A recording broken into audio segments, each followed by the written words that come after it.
आकाशवाणी छत्रपती संभाजीनगर केंद्र. ध्वनी चित्र.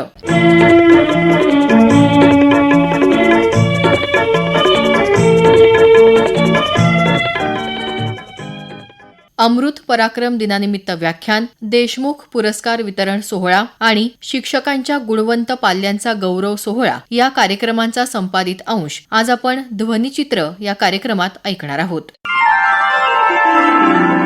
महाराष्ट्र संशोधन उन्नती आणि प्रशिक्षण प्रबोधिनी अमृत संस्थेच्या वतीनं अपराजित योद्धा श्रीमंत बाजीराव पेशवे यांच्या जयंतीनिमित्त छत्रपती संभाजीनगर इथं गेल्या आठवड्यात व्याख्यान घेण्यात आलं. इतिहास तज्ज्ञ तथा अभ्यासक जगन्नाथ लडकत यांनी यावेळी थोरले बाजीराव पेशवे यांचे शौर्य, पराक्रम, लढलेल्या लढाया, युद्धनीती, त्यांचे सार्वजनिक आयुष्य तसेच त्यांच्या व्यक्तिमत्वाचे विविध पैलू उलगडले. त्यांच्या या व्याख्यानाचा हा संपादित अंश. संपूर्ण जगामध्ये एकमेव अजिंक्य योद्धा, पण बाजीरावांच्या नावासमोर मस्तानी जोडली आणि बाजीरावांचा महापराक्रम सगळा झाकोळला गेला. आम्हाला माहितच नाही बाजीरावांचा महापराक्रम आणि बाजीरावानं काय काय पराक्रम केला आम्हाला माहितच नाही, सांगितलंच गेलं. जिथं छत्रपती शिवाजी महाराजांना त्या सीबीएसई आणि त्या राष्ट्रीय अभ्यासक्रमामध्ये जर अर्धपान देत असतील तर बाकीच्या सगळ्या महापुरुषांची काय सांगायचं. काळ बदलला पण आता बदल. अजिंक्य योद्धा बाजीराव वयाच्या 13व्या वर्षी आपले वडील बाळाजी विश्वनाथ भट यांच्या बरोबर पांडवगडच्या युद्धामध्ये आहे. बघा, वयाच्या 13व्या वर्षी, आयुष्य फक्त 40 वर्षाचं आहे. 13व्या वर्षापासून आमचा अजिंक्य योद्धा बाजीराव युद्धावर आहे. छत्रपती शिवाजी महाराजांनी स्थापन केलेल्या हिंदवी स्वराज्याचं साम्राज्यामध्ये ज्यानं रूपांतर केलं आणि दिल्लीपर्यंत ज्यानं धडक दिली तो हा आमचा अजिंक्य योद्धा बाजीराव. 13व्या वर्षापासून आयुष्याच्या अखेरीपर्यंत अजिंक्य योद्धाला विश्रांती माहित नाहीये. घरच्या अनेक महत्वाच्या कार्यक्रमांना अजिंक्य योद्धा बाजीराव हजर नाहीयेत. बाजीराव कुठे आहे? युद्धावर आहे. आणि सरासरी काढली तर दर 6 महिन्याला एक युद्ध बाजीराव करत होते. असा हा आमचा अजिंक्य योद्धा बाजीराव. आणि त्या अजिंक्य योद्धाचा महापराक्रम कुणी सांगावा? आम्ही नाही, इंग्रज इतिहासकारांनी लिहून ठेवलाय. घोड दळाचा ईश्वर दत्त सेनानी देव योद्धा, घोड दळाचा ईश्वर दत्त सेनानी देव योद्धा इंग्रज इतिहासकारांनी लिहून ठेवलाय. आणि इंग्रज फील्ड मार्शल मॉन्टगोमरी यानं या औरंगाबाद पासून अवघ्या 35 किलोमीटर अंतरावर असलेल्या पालखेडच्या लढाईचा अभ्यास केला. आणि त्या फील्ड मार्शल मॉन्टगोमरीनं युद्धशास्त्र विषयक एक ग्रंथ लिहिला. त्या ग्रंथाचं नाव एक कन्साइज हिस्ट्री ऑफ वॉरफेअर. जगातल्या पहिल्या 10 लढायांच्या मध्ये आमच्या अजिंक्य योद्धा बाजीरावाची पालखेडची लढाई समाविष्ट केली. म्हणजे बघा, आम्ही नाही सांगितलं, इंग्रज फील्ड मार्शलनी सांगितलं. केव्हा सांगितलं? पालखेडच्या लढाईनंतर 250 वर्षानं सांगितलं. आणि आम्ही जर सांगितलं असतं तर भांडण झाले असते. ते बरं केलं. मी त्यांचे आभार मानतो इंग्रज इतिहासकारांचे, त्या फील्ड मार्शलचे. तुम्ही सांगितलं हे बरं केलं. असा हा अजिंक्य योद्धा बाजीराव. आणि आमच्या अजिंक्य योद्धा बाजीराव याचा सन्मान कुणी करावा? निजामानं. शहामतपणा हा किताब दिला बाजीरावाला आमच्या. आम्ही नाही, शत्रूनं दिला. तारीख होती 24 सप्टेंबर 1724. अवघ्या वयाच्या 24व्या वर्षी आमच्या बाजीरावाला शहामतपणा हा किताब दिला. शहामतपणा हा बाजीराव. शहामतपणा याचा अर्थ शौर्यनिधी. आज पुढं आपल्या प्रत्येक पत्र व्यवहारामध्ये बाजीरावांचा उल्लेख रब्बुलनी असा करतो आहे. रब्बुलनी याचा अर्थ मराठ्यांचं नव आराध्य दैवत. शत्रू करतोय, आम्ही नाही, शत्रू करतोय. अशी देशभर दहशत होती आमच्या अजिंक्य योद्धा बाजीरावाची. विचारता सोय. 5 मे 1739 इराणचा बादशाह नादिर शहा दिल्लीवर आक्रमण करून आला, दिल्ली लुटण्याकरता, आणि त्याचा समाचार घेण्याकरता बाजीराव निघाला. बातमी नादिर शहाच्या कानावर गेली. बाजीराव दिल्लीला पोहोचले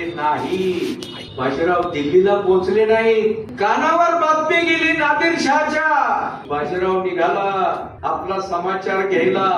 आहे तसं टाकून दिल्ली सोडून हा पळून गेला. बाजीराव पोचले देखील नाही. याला म्हणतात बाजीराव. एवढी दशा. आणि आपण विसरलो तेव्हापासून एक म्हण रूढ झालेली आहे, तू काय बाजीराव लागून गेलास का.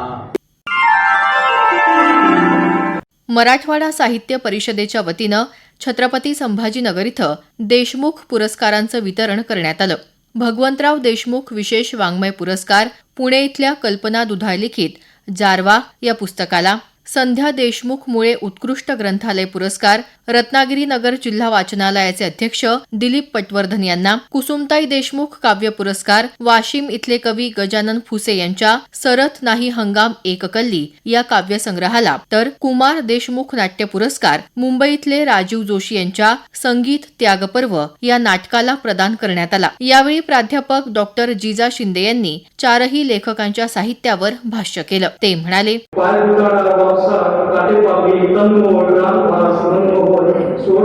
चित्रशिल्पी अशा शीर्षकाच्या माध्यमातून कृषीजन संस्कृतीचे जगण्याचा भावबंध हे नाचून आणि नेमकं कल्पना दुधाळे यांनी जारवा दलित लेख संग्रहातून आणलेली जी जाण आहे ती फक्त पीक पाण्यापुरती मर्यादित नाही, तिला जीवनानुभवाचा संदर्भ आणि या जीवनानुभवामध्ये आलेला काव्यात्मक आविष्कार जगण्याकडे पाहण्याचा त्यांचा दृष्टिकोन उपजतच आहे. म्हणून त्यांच्या शेवाची नाडी त्यांना आतून सापडलेली आहे. त्या धाडे दिलीशी बोलतात, गुलाबासांना किड्यांना साथ घालतात, त्यांना रामाची भाषा समजते आणि खऱ्या अर्थाने लेख संग्रहातून आलेले याचे निसर्ग वाचन अफाट आहे. किती सखोल आहे याचे सूक्ष्म भान त्यांच्या दलित लेख संग्रहात वाचताना प्राप्त करण्याकरता भेटत नाही. एकंदरीत कल्पना दुधाळे यांनी कृषी संस्कृतीचं समाजशास्त्र आपल्या जबाबातून मांडलेलं आहे. जारवा यांनी दलित लेख संग्रहातून आलेली भाषेत विविधता आहे. ही भाषा कडक, उत्कट, भावनाशील, काव्यात्मक विविध रूप धारण करते. भाषेतील मनोवेदकता, कोरीपणा, नेमकेपणा, सहजता, भावनेची रूप हे त्यांच्या भाषेचे विशेष प्रकर्षाने जाणवते. लेखिकेने चिंतनशील अनुभव या भाषेतून व्यक्त केले आहे म्हणून ही भाषा अर्थपूर्ण ठरली आहे. अशा विषयाला अनुसरून आलेली भाषा संवेदनशील, अर्थपूर्ण आणि वाचकाचे चित्त वेधून घेणारी आहे. लेखिकेच्या भाषेत आत्मीयता ठासून भरलेली आहे. संवेदना व भावनांची अस्सल काव्ये त्यांच्या भाषेतून प्रकट झालेली आहे. लेखिकेचं सूक्ष्म निरीक्षण शक्तीमुळे जारवातील लेख अधिक उत्कट आणि जिवंत झाले आहे. एकंदरीत जारवा या दलित लेखनातून दुधाळे यांनी जगण्याच्या अनुभवाचा सामना जोडत केलेले मूलगामी चिंतन समर्पित करलेले आहे. एकूणच जारवातील लेखाने मराठी दलित लेखनाला एक नवी दृष्टी दिलेली आहे. दलित लेखनाची एक समृद्ध परंपरा निर्माण केलेली आहे. आज सीन होत चाललेला जो मराठी दलित लेखनाचा प्रवाह आहे, तो प्रवाह पुनर्जीवित करण्याचं काम या दलित लेख संघाने केलेले आहे. प्राचीन वर्षांचं लोकल ते ग्लोबल असेल किंवा देशमुखांचं या ठिकाणी पडझडवाड्याच्या भिंती असेल किंवा दासवाड्यांचा मेळा असेल किंवा त्या सगळ्या दलित लेख संग्रहातून अलीकडच्या काळातील दलित संग्रहामध्ये या ठिकाणी जारवाने आपले मोठं स्थान या ठिकाणी निर्माण केलेलं आहे. म्हणून हा जारवा दलित लेख संग्रह या ठिकाणी आजच्या काळात महत्वाचा या ठिकाणी हा संग्रह होतो. याबद्दल आपण जोरदार टाळ्या वाजवून या ठिकाणी अभिनंदन आपण केलं पाहिजे. शेवटी आपण लिहितो म्हणजे काय करतो तर एक कृती आपण त्या ठिकाणी करत असतो. अनुराधा पाटील यांच्या भाषेत जर आपण बघतो, कविता मी लिहिते म्हणजे मी काय करते तर त्या ठिकाणी मी माणूसपणाच्या जवळ जाण्याचं काम करते.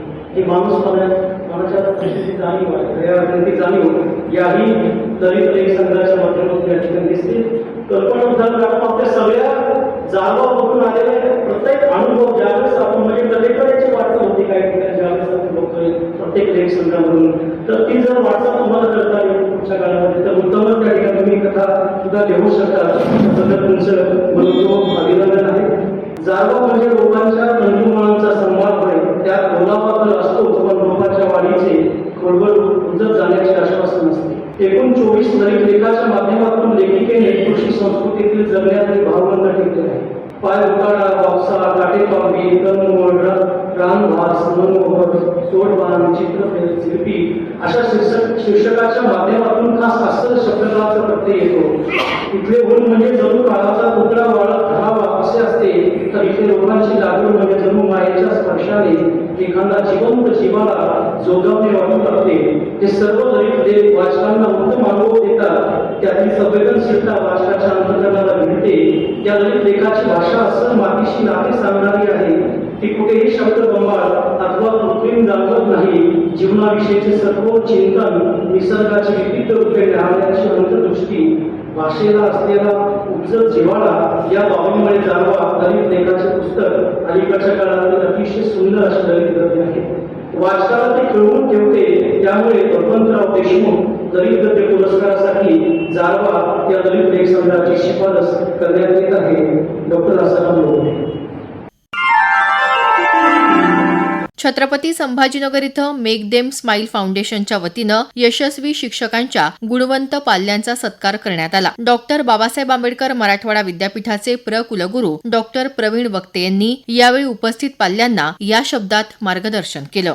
जे मूळ कार्यासाठी आपण म्हणजे शिक्षक म्हणून आपण जे स्वीकारलेलं आहे त्या कार्याच्या व्यतिरिक्त आपला वेळ किती जातो आणि खरं ज्या कार्यासाठी आपण आपलं ध्येय गाठतो आहोत की पुढची पिढी घडवण्यासाठी ज्या पद्धतीने आपला या व्यवस्थेमध्ये वावर आहे किंवा ज्या पद्धतीने आपण वावरतो किंवा आपल्याला पद्धतीने वागायला भाग पाडलं जातं त्या पद्धतीवरती ॲडमिनिस्ट्रेटिव्हली चिंतन करणाऱ्यांनी या विषयाचा निश्चित अभ्यास केला पाहिजे. आपण तर येणाऱ्या पिढ्यांना दिशा देणारे आहोत. मग अशा शिक्षकाकडे कसं म्हणून बघितलं पाहिजे हा जरी चिंतनाचा विषय असला तरी मला वाटतं की शिक्षकाला कुठल्याही व्यवस्थेतल्या सन्मानाची गरज नाही. अनेक शालेय शिक्षक मी असे बघितलेले आहेत की आज सुद्धा त्यांनी सुंदर अशा शाळांची निर्मिती केलेली आहे स्वतःच्या फक्त पॉझिटिव्ह ॲटिट्यूडवर की yes I can do it in the society. I don't want any government recognitions for that.